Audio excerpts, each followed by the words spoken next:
আসসালামু আলাইকুম। এখানে ২ রকম ডাল নিয়েছি আমি। এখানে হচ্ছে মসুরের ডাল এবং মুগ ডাল ধুয়ে পানি ঝরিয়ে নিয়েছি। আর এখানে দিয়ে দিব পেঁয়াজ কুচি। বেশি পরিমাণে পেঁয়াজ কুচি দিতে হবে। তারপরে দিয়ে দিব কাঁচামরিচ, সাথে রসুন কুচি,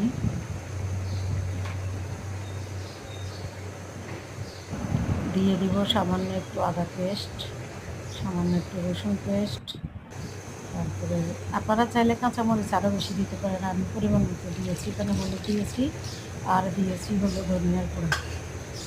তো লবণ দিয়েছি, দিয়ে সামান্য পরিমাণে পানি দিয়েছি আমি। এখন মানে এটা একবারে আমি একটু বসিয়ে দিব পরিমাণ মতো পানি দিয়ে। আর ফুটে উঠলে আপনাদের সাথে শেয়ার করব যে কিছুক্ষণ চুলার উপরে রাখার পরে ফুটে আসলে খুব ভালোভাবে সুন্দর মতো হয়ে গেছে বলতে পারেন।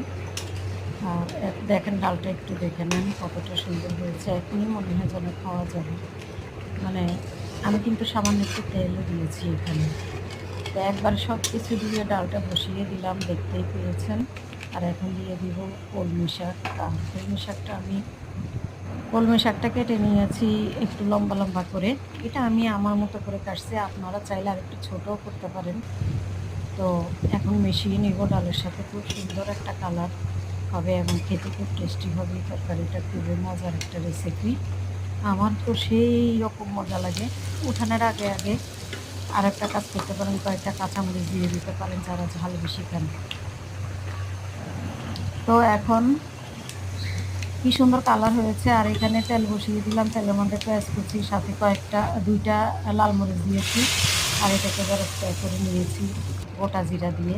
আর বেরেস্তাটা আমি এখন শাকের মধ্যে দিয়ে দিলাম। শাকের কালারটা দেখেন কতটা সুন্দর হয়েছে। আসলে শাকের কালার সবুজ থাকলে খেতে যতটা মজা লাগে ততটা দেখতেও খুবই ইয়াম্মি লাগে। তা আপনারা এইভাবে একটা রেসিপি তৈরি করে নিতে পারেন, আশা করি মজা পাবেন খেয়ে। আলহামদুলিল্লাহ আমার তো সেই।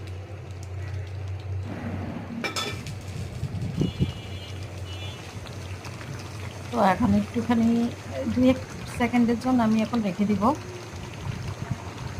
ফোড়ন দেওয়ার পরে।